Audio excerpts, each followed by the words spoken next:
Amis turfistes, bonjour à toutes et tous et ravi de vous retrouver sur Rue des Joueurs pour cette nouvelle vidéo où nous allons analyser le Quintet Plus du mercredi 17 janvier à Cagnes-sur-Mer à l'occasion du prix de Cannes qui sert de support au pari à la carte en réunion 1 course 3.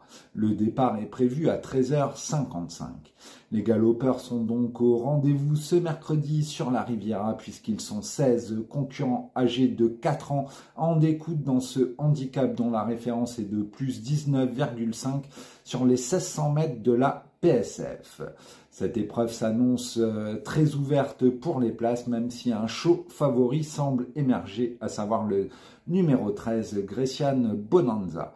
Sur ce parcours des 1600 mètres de Cagnes, les chevaux aimant pratiquer la course dans le groupe de tête ou en avant sont à privilégier, notamment les petits numéros de corde. Et maintenant notre sélection chiffrée qui est le 13 Grecian Bonanza, l'As Big Log, le 8 Olympic Message, le 7 Madigan, le 2 Galishko, le 3 Le Freiné, le 6 Village Anglais et le numéro 10 American Hope. En cas de non partant, nous vous recommandons le numéro 9 Ange de la Moisson. Et maintenant nous allons passer au crible tous les concurrents de ce Quintet Plus, à commencer par le numéro 1 Big Log qui a enlevé son Quintet Plus le 31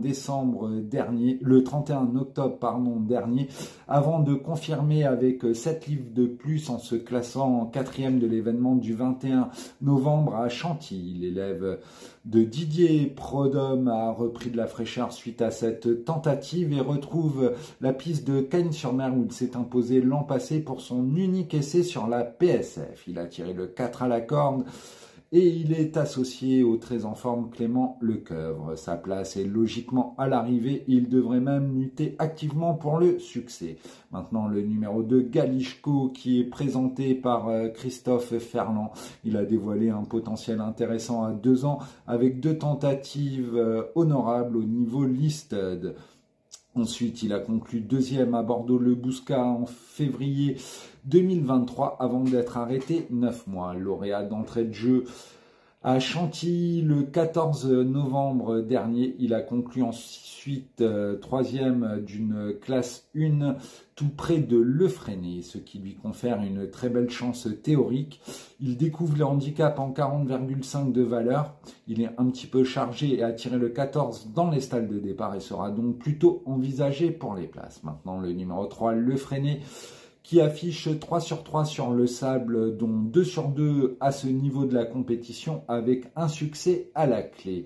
En effet, il s'est classé 4e du Quintet Plus de Big Log le 31 octobre à Chantilly, avant de confirmer en s'imposant le 21 novembre, toujours à Chantilly.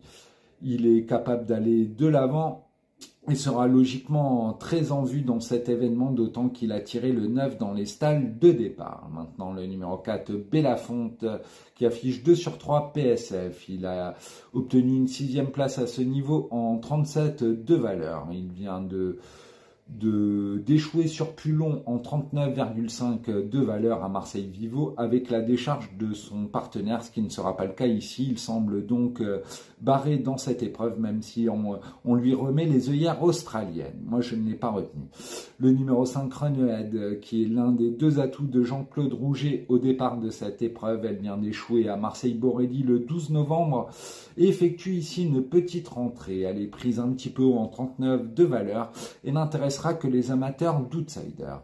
Maintenant le numéro 6, Village Anglais, qui dépend de l'entraînement euphorique de Jérôme Régnier, qui a tout simplement signé un quadruplé pour la première réunion du meeting. Il est en progrès et confirmé sur la PSF. C'est un outsider valable avant le coup. Je l'ai retenu en 7e position du pronostic. Il affiche 2 sur 2 sur le sable. Il vient de l'emporter à Toulouse le 21 novembre dernier et doit surmonter 5 livres de pénalisation, mais il semble capable de passer outre, dépendant de l'entraînement, je le répète, en grande forme de Jérôme Régnier. Le numéro 7, Madigan, a prouvé qu'il avait la pointure à ce niveau puisqu'il était 5e du Quintet Plus, l'un des Quintet Plus référence du 31 octobre dernier, tout près de Lefresnay, derrière Big Log.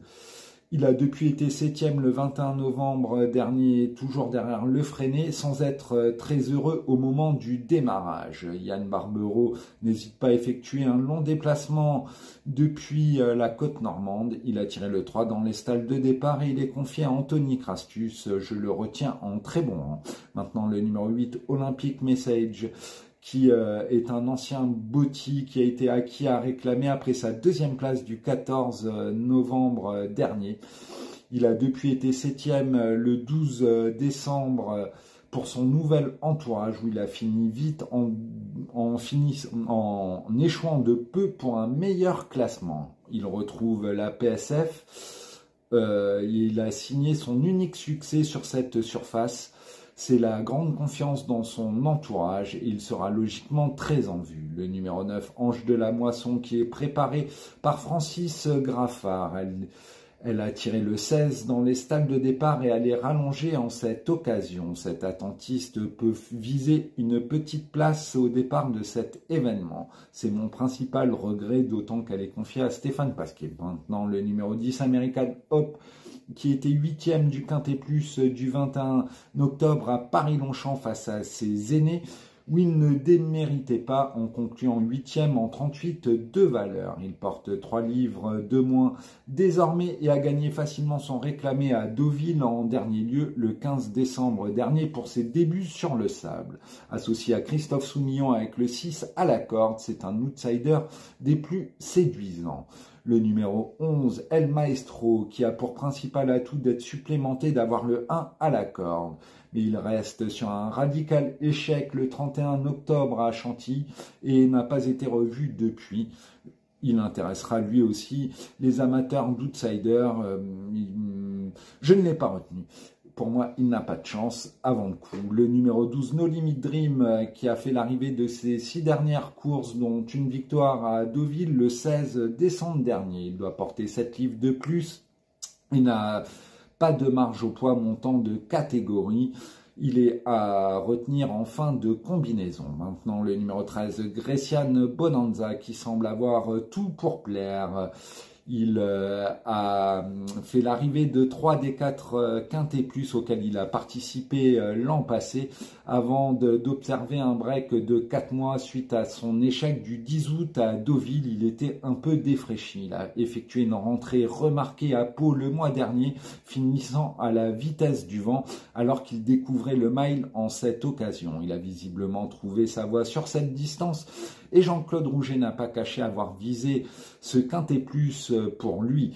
Nanti du 8 à la corde et confié à Christiane Demuro. Il sera logiquement plébiscité par les turfistes et trouve une belle occasion de renouer avec le succès. Maintenant le 14, Monsieur Cassiopée, qui compte une seule sortie sur la PSF et qui a échoué ce jour-là. Il est rentré boiteux, qui plus est, n'a pas été revu depuis, bien que portant 1 kg de moins. Sa place est arrangée dans le camp des outsiders. Maintenant, le 15 Mort, qui est supplémenté et qui a tiré le 2 dans les stalles. Elle reste sur 2 places à réclamer, monte nettement de catégorie. Sa tâche annonce compliquée. Et on termine avec le 16 Girafe, qui compte 2 échecs à ce niveau. Elle porte certes 3 livres de moins ici, mais sa tâche ne paraît pas simple non plus avant le coup. Elle aurait certainement été mieux en deuxième épreuve.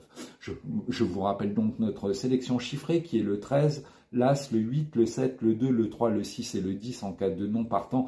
Le numéro 9, Ange de la Moisson. Et maintenant un petit conseil de jeu aux The 5 cordes ou The 5 événements où un champ réduit à 4 bases peut être tenté. Les 4 bases qui sont le 13, l'As, le 8 et le 7. Une croix X suivie des numéros 2, 3, 4, 5, 6, 9, 10, 12 et 14. Pour une mise de 4,50 € chez The Turf, donc 4 bases, le 13, l'As, le 8 et le 7, une croix X, suivie des numéros 2, 3, 4, 5, 6, 9, 10, 12 et 14. Vous pouvez également tenter un 2 sur 4 pour couvrir vos jeux un 2 sur 4 avec l'As et le 13 pour une mise de 3 € par exemple au PMU.